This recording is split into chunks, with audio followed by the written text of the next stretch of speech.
Un saludo revolucionario para todo nuestro pueblo y lamentablemente tenemos que interrumpir las jornadas dominicales que con toda nuestra familia asume para descansar, para compartir, para informarles y compartir con ustedes todo un grupo de elementos sobre sucesos que han estado aconteciendo en el día de hoy, como explicaba la periodista Arlene, tienen que ver con todo un nivel de provocaciones sistemáticos, escalado, que ha estado promoviendo la contrarrevolución en estos días. Bueno, ¿qué antecedentes nosotros tenemos de la situación que estamos viviendo? Bueno, hemos sido honestos, hemos sido diáfanos, hemos sido claros y en todo instante le hemos estado explicando a nuestro pueblo las complejidades de los momentos actuales.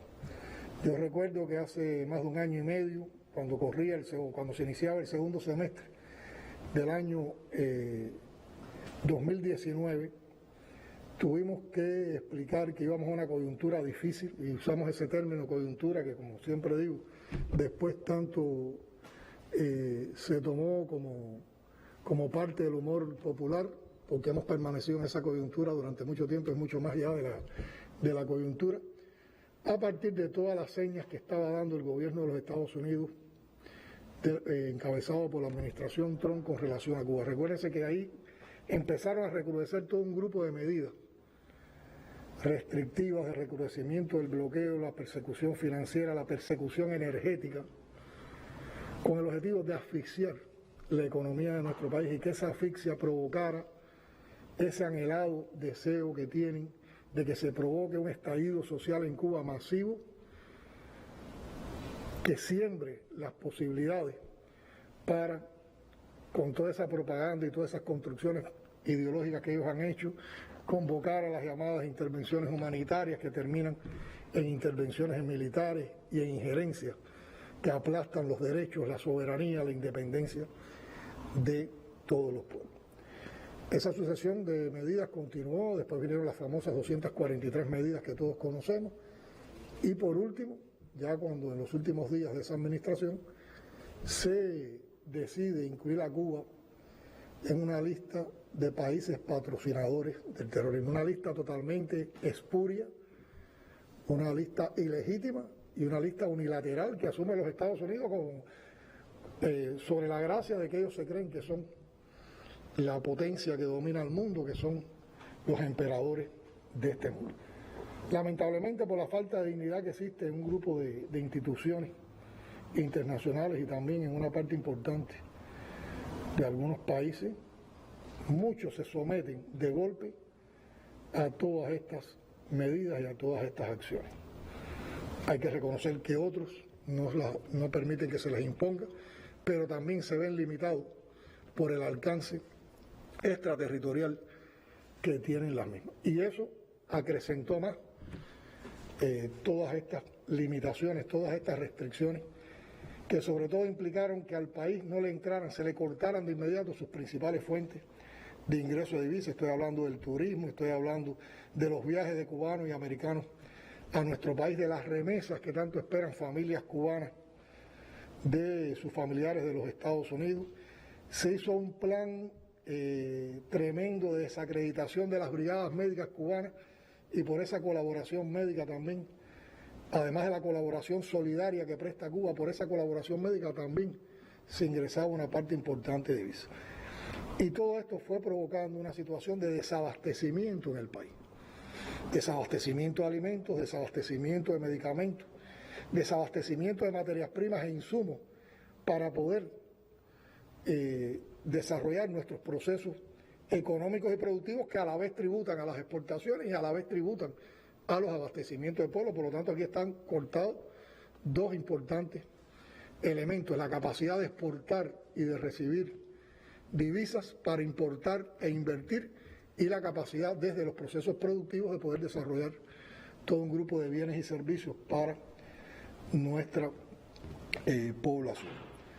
Limitaciones en el combustible, limitaciones en piezas de repuesto, y todo esto ha provocado un grupo de insatisfacciones, ha acrecentado problemas acumulados que no hemos podido resolver y que venían desde el periodo especial Y a todo esto se ha sumado una feroz campaña mediática de desacreditación como parte de la llamada guerra no convencional, que trata, por una parte, de fracturar la unidad entre partido, gobierno, Estado y pueblo, que trata de poner al gobierno como insuficiente, incapaz de proporcionar bienestar al pueblo cubano, y que pretende enarbolar que desde una posición del gobierno de los Estados Unidos, muy preocupado por ese pueblo al que tienen bloqueado injustamente, es por donde se puede aspirar a la esperanza, al desarrollo y al progreso de un país como el nuestro. Esas son consabidas recetas hipócritas, discursos de doble rasero, que los conocemos muy bien en toda la historia de los Estados Unidos hacia Cuba. Conocemos cómo intervinieron en nuestro país, cómo se apropiaron de nuestra isla en el 1902, cómo mantuvieron una dominación de nuestra isla en la etapa de la pseudo-república y cómo esos intereses fueron golpeados por la Revolución Cubana en su triunfo. Y les ha molestado mucho durante 60 años el ejemplo de la Revolución Cubana. Y constantemente han estado arreciando, han aplicado un bloqueo injusto, criminal, cruel, recrudecido ahora, peor, en condiciones de pandemia. Y ahí está la perversidad manifiesta, la maldad de todas esas intenciones. Bloqueo y acciones restrictivas que nunca han tomado contra ningún otro país, ni contra los que ellos consideran sus principales enemigos. Por lo tanto, ha sido una labor y una política de saña contra una pequeña isla que solo aspira a defender su independencia, su soberanía y construir con autodeterminación su sociedad de acuerdo a los principios que más de un 86% ha aprobado, ha apoyado en el ejercicio amplio y democrático que sostuvimos hace unos años para aprobar la actual Constitución de la República de Cuba. Y en medio de esas condiciones viene la pandemia. Una pandemia que no ha afectado solo a Cuba, una pandemia que ha afectado a todo el mundo, ha afectado también a los Estados Unidos, ha afectado a los países ricos. Hay que decir que Estados Unidos y esos países ricos no tuvieron toda la capacidad para enfrentar los efectos de esta pandemia en sus inicios. Y en muchos de esos países de primer mundo, con muchas más riquezas, colapsaron los sistemas de salud, colapsaron las salas de terapia intensiva. Los pobres fueron desfavorecidos porque no existen políticas públicas orientadas al pueblo para su salvación. Y tienen indicadores con relación al enfrentamiento a la pandemia que tienen peores resultados que los de Cuba en muchos casos. Y a nosotros nos afectó esa pandemia, y en medio de todas estas restricciones, con las reservas que ha creado el país, con lo poco que teníamos en el país, con lo poco que hemos podido adquirir en este año y medio tan duro, es que hemos enfrentado todos estos retos y todos estos desafíos. Y lo hemos hecho con valentía, lo hemos hecho con coraje, lo hemos hecho sin claudicar y sobre todo lo hemos hecho compartiendo entre todos lo poco que tenemos. Y no solo lo hemos compartido con Cuba, lo hemos compartido también con el mundo, porque ahí está el ejemplo de las brigadas internacionalistas Henry Riff, del contingente Henry Riff, que han ido a un grupo de lugares donde también fueron afectados brutalmente por la pandemia. Y así fuimos avanzando, fuimos controlando brotes y rebrotes, con una capacidad tremenda de sacrificio de nuestro pueblo, de nuestros científicos, de nuestro personal de la salud, de casi todo el país involucrado en esto. Se han creado 5 candidatos vacunales, ya uno de ellos reconocida como vacuna y es la primera vacuna latinoamericana. Ya Cuba está vacunando a su población y esto es un proceso que toma tiempo, hay que producir las vacunas, pero nosotros tenemos en estos momentos una de las razones de vacunación más altas del mundo y en pocas semanas hemos llegado a porcientos por encima del 20 y tanto por ciento de vacunación de la población, y ese proceso continúa. Ahora, en los últimos meses ha empezado a circular las cepas que son más agresivas, cepas que provocan más transmisión de la enfermedad. Y en medio de esa situación, entonces, empiezan a aparecer un grupo de complicaciones. En primer lugar, los casos ocurren con una velocidad y con una acumulación que supera las capacidades que hemos podido crear para atender en instituciones estatales a estos casos. Por otra parte, hemos tenido que acudir a abrir capacidades en otros centros. Al abrir más centros, a los cuales también tenemos que darle una prioridad energética y tener estos problemas energéticos acumulados que nos han provocado apagones, la cantidad de circuitos que tenemos que proteger para que se atiendan los pacientes de COVID son más, por lo tanto, la cantidad de circuitos que quedan con posibilidades de hacer apagones molestos, pero necesarios ahora porque tenemos que restablecer nuestras capacidades de generación eléctrica, al ser menos, entonces realmente tienen una carga, y eso se ha producido en estos días y ha provocado también irritación, incomprensión, preocupaciones y afectaciones a la población. Al tener más enfermos, hay más consumo de medicamentos y también nuestras reservas de medicamentos se van agotando. Las posibilidades de adquirirlas son muy difíciles. Y en medio de todo esto seguimos con voluntades, seguimos pensando en todo, seguimos trabajando para todo. Ahora tenemos que ir a la experiencia del ingreso domiciliario ante la falta de capacidades de un grupo de provincias, y hemos tenido entonces que convocar a las familias para que tengan una participación más directa, más responsable, y uno no se cansa de admirar en medio de toda esta situación esa capacidad de resistencia creativa que tiene nuestro pueblo.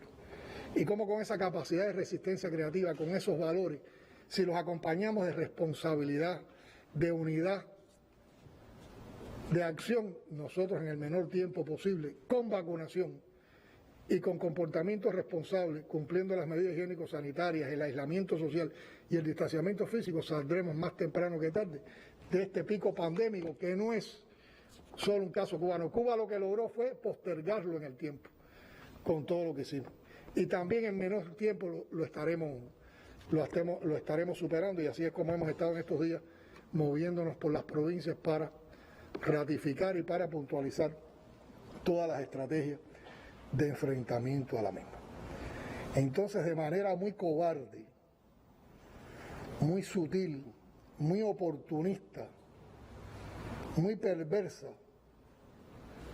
a partir de situaciones más complicadas que hemos tenido en provincias como Matanzas, en provincias como Ciego de Ávila, estos que siempre han estado apoyando el bloqueo, los que se han servido como mercenarios y lacayos del imperio yanqui, empiezan ahora a aparecer con doctrinas de intervención humanitaria, de corredor humanitario, que todos sabemos a dónde conduce, para fortalecer el criterio de que el gobierno cubano no es capaz de salir de esta situación, como si ellos estuvieran tan interesados porque se resolvieran los problemas de salud de nuestro pueblo. Si quieren tener un gesto con Cuba, si quieren de verdad preocuparse por el pueblo, si quieren que se resuelvan los problemas de Cuba, abran el bloqueo y vamos a ver cómo tocamos. ¿Por qué no lo hacen? ¿Por qué no tienen valor para abrir el bloqueo? ¿Qué fundamento legal, qué fundamento moral sostiene que un gobierno extranjero le pueda aplicar esa política a un país pequeño, en medio además de situaciones tan adversas? Eso no es genocidio, eso no es un crimen de lesa humanidad, y los que se prestan a ello, ¿a qué se están prestando? Entonces enarbolan criterios de que nosotros somos una dictadura que se procura por darle a toda su población salud, que trata de buscar bienestar para todos, que en medio de estas situaciones es capaz de tener programas y políticas públicas en función de todo, que está aspirando a vacunar a todos con una vacuna cubana, porque sabíamos que nadie nos iba a vender vacunas, no teníamos dinero para ir al mercado internacional a comprar vacunas. ¿Qué dictadura más extraña? Ahora vociferan que somos asesinos. ¿Dónde están los asesinados en Cuba? ¿Dónde están los desaparecidos en Cuba? ¿Por qué a los otros países que han sufrido estos eventos de picos pandémicos no fueron en la prensa atacados y a esos no se les puso como solución la intervención humanitaria ni se les armaron estas campañas de descrédito que tratan de armar contra nosotros. Yo creo que la vida, la historia, los hechos demuestran que está detrás de todo esto, que es asfixiarnos y acabar con la revolución. Y para eso están tratando de desalentar a nuestro pueblo, de confundir a nuestro pueblo. Y cuando la gente está en situaciones severas como las que estamos viviendo, entonces ocurren hechos como los que vimos hoy en San Antonio de los Baños. En San Antonio de los Baños, un grupo de personas se agrupó en uno de los parques más céntricos de la ciudad para protestar, para reclamar. ¿Quiénes componían ese grupo? Lo componían personas de pueblo que tienen necesidades, que están viviendo parte de estas carencias, de estas dificultades. Lo hicieron también personas revolucionarias que pueden estar confundidas, o que pueden no tener todos los argumentos, o que también están expresando estas insatisfacciones. Pero esos dos grupos de personas lo hacían de una manera distinta. Y buscaban un argumento, y buscaban una explicación, y pedían una explicación. Y lo primero que te decían: yo soy revolucionario, yo apoyo a la revolución. Pero esto estaba encabezado por un núcleo de manipuladores que sí se están prestando a los designios de esas campañas que salieron en las redes sociales, la famosa SOS Matanza o SOS Cuba, el llamado al cacerolazo que están haciendo hace varios días para que en varias ciudades de Cuba hubiera manifestaciones de este tipo y existieran disturbios sociales. Eso es muy criminal, es muy cruel en medio de este momento donde tenemos que lograr que la gente esté en las casas, que la gente esté recogida, que la gente esté protegiéndose. Y con la moral que da la revolución, los revolucionarios de San Antonio de los Baños, las autoridades de la provincia, un grupo de compañeros de la dirección del país, nos presentamos en San Antonio de los Baños.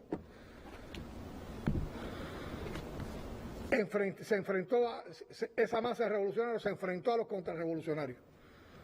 Y hablamos con los revolucionarios, incluso con algunos que pueden ser no revolucionarios, pero que estaban pidiendo argumentaciones. Y después marchamos por el pueblo y recorrimos el pueblo para demostrar que en Cuba las calles son de los revolucionarios. Mientras eso está ocurriendo, sabemos que hay otras ciudades del país o localidades, porque realmente son grupos de personas en determinadas calles, en determinadas plazas, donde se han concentrado, movidas también por esos propósitos tan malsanos. Y estoy dando esta información para ratificar que en Cuba las calles son de los revolucionarios, que el gobierno cubano, el Estado cubano, encabezado por el partido, tiene toda la voluntad política para discutir, para argumentar, para reconocer los problemas que tenemos, pero para participar también con nuestro pueblo, al cual le damos espacio en la solución de esos problemas, pero reconociendo cuál es la verdadera causa o la causa fundamental de nuestros problemas, sin dejarnos confundir. Los que están alentando a que haya manifestaciones en Cuba no quieren para Cuba un bien de salud. Recuérdense que sus principios, su modelo es el modelo neoliberal, es la privatización de los servicios de salud, es la privatización de los servicios médicos, es la privatización de la educación, es que cada cual se salve como pueda, que puedan acudir a la salud los que tengan dinero. Nosotros no vamos a entregar la soberanía, ni la independencia del pueblo, ni la libertad de esta nación. Y aquí también ratifico que habemos muchos revolucionarios en este país, en este pueblo, que estamos dispuestos a dar la vida, y eso no es por consigna, eso es por convicción. Tienen que pasar por encima de nuestros cadáveres si quieren enfrentar a la revolución. Y estamos dispuestos a todo, y estaremos en las calles combatiendo. Y sabemos que se están orquestando incidentes de este tipo, sabemos que en estos momentos hay masas revolucionarias en las calles de La Habana también enfrentando elementos contrarrevolucionarios. Separamos a los revolucionarios que pueden estar confundidos, separamos a los habitantes de Cuba que puedan tener determinadas preocupaciones, pero no vamos a admitir que ningún contrarrevolucionario, mercenario, vendido al gobierno de los Estados Unidos, vendido al imperio, recibiendo dinero de las agencias, dejándose llevar por todas estas estrategias de subversión ideológica, vayan a provocar desestabilización en nuestro pueblo. Y habrá una respuesta revolucionaria. Y por eso también aquí estamos convocando a todos los revolucionarios del país, a todos los comunistas, a que salgan a las calles en cualquiera de los lugares donde se vayan a producir estas provocaciones. Hoy, desde ahora y en todos estos días. Y enfrentarla con decisión, con firmeza, con valentía. Como dije en el informe, en el discurso de clausura del Congreso del Partido, a la revolución la defendemos ante todos los revolucionarios y en la primera fila los comunistas. Y con esa convicción vamos a las calles, estamos ya en las calles y no vamos a permitir que nadie manipule nuestra situación y no vamos a permitir que nadie pueda defender un plan que no es un plan cubano, que no es un plan para la nación cubana, que no es bienestar para las cubanas y los cubanos y que es un plan anexionista. Y a eso es a lo que convocamos a los revolucionarios y a los comunistas.